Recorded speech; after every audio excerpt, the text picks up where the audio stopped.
In almost all games that focus around the concept of dealing damage, there are numerous moves, abilities, and weapons made available to the player that offer variety and balance.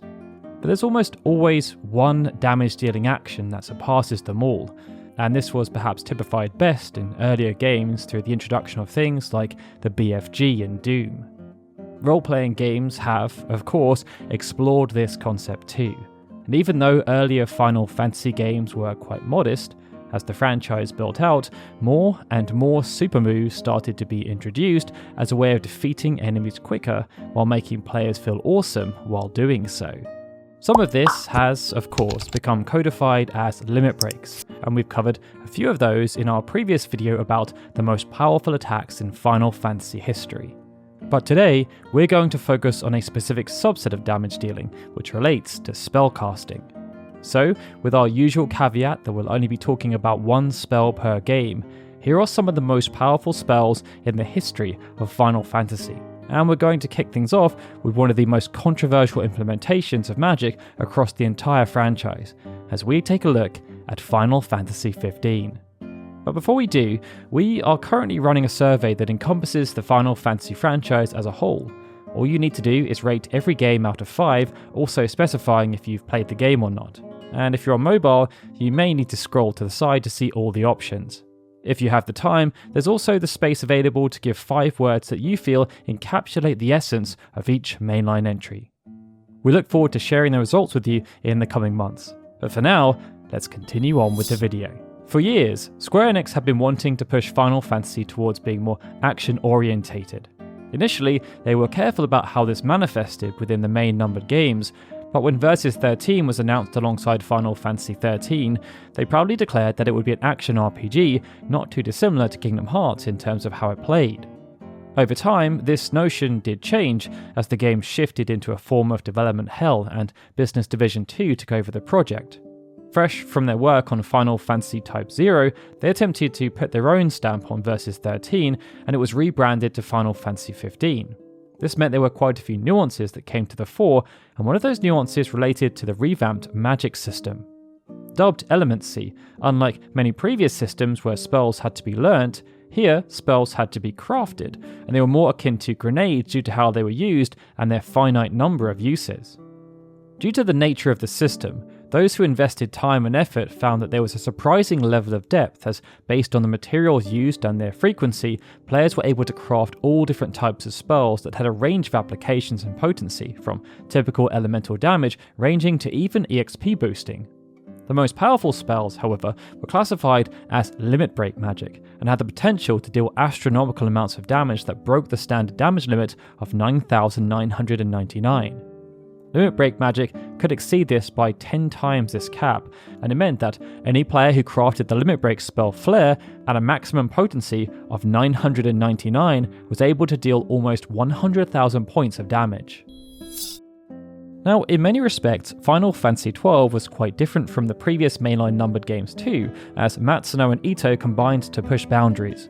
But post-launch, instead of producing a standard international version that introduced new content, Ito oversaw the development of Final Fantasy XII International Zodiac Job System, which made wholesale changes to how the game was played. Many years later, this was then remastered as Final Fantasy XII The Zodiac Age, and this decision allowed players outside of Japan to experience a fresh new take on the original game for the first time. What they then found, outside of plenty of quality of life improvements, was that the original damage cap was removed. And this then opened up a boatload of possibilities as it allowed for the true power of spells in the game to be fully realised. One such spell, called Ardor, benefited from this more than most. Serving as a high-level fire spell that cost 110 LP to obtain from the license board, Ardor had the potential to be game-changing due to its damage-dealing potential, as, when cast at maximum level and with the appropriate gear and job, it could deal as much as 510,720 points of damage in a single cast. Final Fantasy VII stands as one of the most important Final Fantasy games in terms of cultural impact, but it was also one of the first games in the franchise where the damage caps became quite irrelevant based on the abilities and summons that were available to the player, and how they could then be modified using the Materia system. This system allowed players to choose which active spells characters had in their loadout, as well as which passive features they wanted to have affecting those spells. And based on the sheer volume of materia available, it meant there were lots of ways to combine them together to drastically amplify their power output. There are, of course, some pretty crazy combinations here, but if we're focusing on magic in isolation and excluding summon magic, one of the most effective strategies was to combine Comet 2 with Quad Magic and also W Magic. Comet 2 was a unique spell in that it summoned 4 comets which dealt damage to enemies individually. This then allowed the total effect of Comet 2 to surpass the damage cap by 4 times. However, max level Quad Magic then allowed for the spell itself to be cast 4 more times, and W Magic allowed for multiple commands to be selected at once. If this was all combined on a party member who used the greatest possible number of Quadramagic materia at once, this meant that a maximum of 64 comets could be summoned, which theoretically could deal 64 times the damage cap. This was considerably more damage dealt than the default version of Omnislash, but Final Fantasy VII did feature combinations that were much more powerful that included limit breaks and summons. Still, Comet 2 at maximum capacity was still pretty damn strong.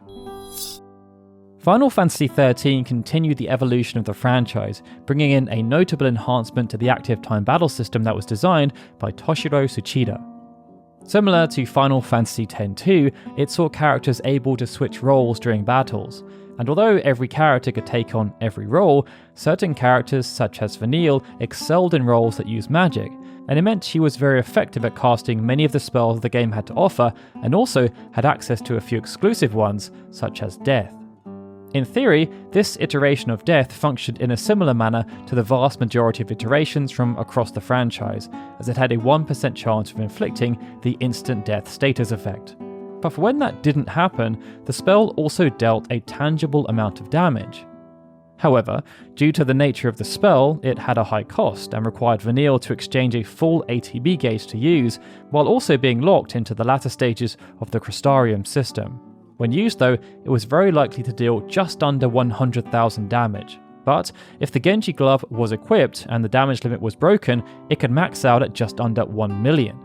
This made it an incredibly powerful spell, but it could be made even more powerful. In the original Japanese version, there was a bug that enabled Death to deal double damage when used against an enemy that was dazed, and this meant it had the capability to deal just shy of 2 million points of damage. That then brings us onto Final Fantasy X, a game with fantastic world building, fantastic characters, and fantastic spells. Now, we did mention in the introduction that focus would not be placed on limit breaks. However, there's a bit of a loophole here. Kimahri's limit break, Ronso Rage, allowed him to cast Blue Magic, with him able to extract enemy skills via the Lancet command. On the surface, many of these moves were quite underwhelming, but some of them had the potential to deal astronomical amounts of damage. Amongst the potential enemy skills that could be learned was a spell called Nova, and compared to many of the others, it was much harder to acquire as it was associated with a pair of super bosses, Nemesis and Omega. However, should the skill be learned, then it was able to deal ridiculous amounts of damage. In the newest modern versions of the game, Nova is capped out at 99,999 damage, making it nowhere near as powerful as many of the game's multi-hit or Aeon limit breaks. But in the original Japanese version, the same restrictions were not in place. As we covered in our previous video, this meant it was possible for Auron to deal 7.5 million points of damage in a single strike. And to counteract claims that this was impossible, the developers even provided a step-by-step guide for how to deal this massive amount of damage within the Final Fantasy X Ultimania. Since, however, we're only focusing on spells, then focus has to be placed back on Kimahri and Nova, which in the original Japanese version was capable of dealing between 4 and 5 million points of damage. That then brings us onto Final Fantasy XIV, which is an intriguing entry to discuss in the climate of most powerful spells because due to various patches, it's always changing. In the past, Afflatus Misery was by far the strongest spell in the game, capable of doing over 10 million points of damage under the right circumstances. But due to the more recent nerfs, even though the spell is still powerful, it's nowhere near capable of dealing the same level of damage anymore. Instead, we're going to focus on Final Sting, which is a spell associated with the limited Blue Mage job. Self-sacrifice moves aren't all that common across the franchise, with perhaps the most well-known being associated with the Bomb family of enemies. But in Final Fantasy XIV, enemies within the Wesp clan can use the move called Final Sting, which could then be learned by Blue Mages.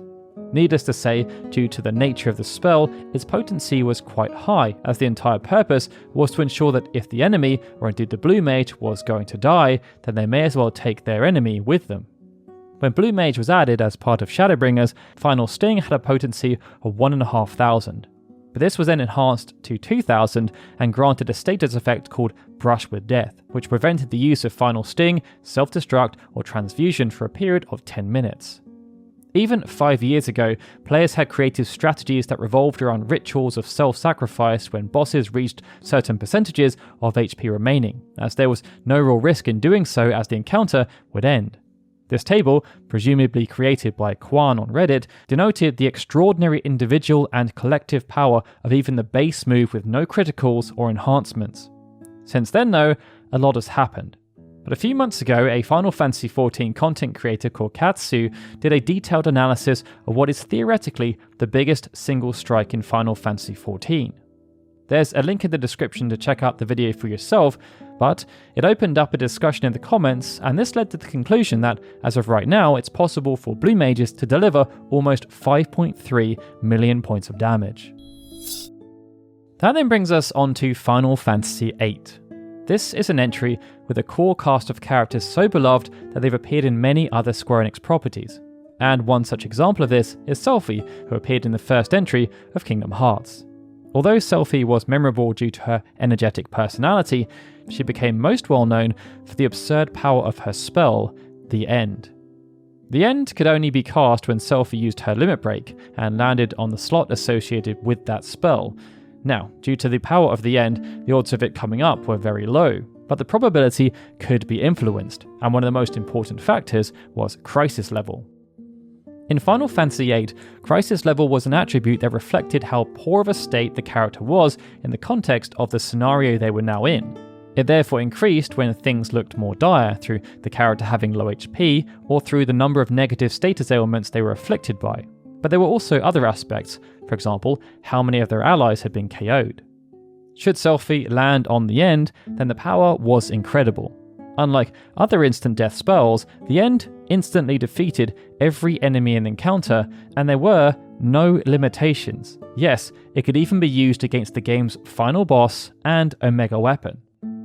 Despite not being a true damage-dealing spell, this therefore meant the End essentially did the equivalent of infinite damage to all enemies, completely trivializing any encounter where Selphie was able to cast the spell. But with that, they were 7 of the most powerful spells in the history of Final Fantasy. How many of these spells have you taken advantage of? Be sure to let us know in the comments below, and also let us know if there are any other spells you feel should have been placed on this list. If you could also take the survey, it would be much appreciated, and if you enjoyed the video, please hit that like button and subscribe to the channel.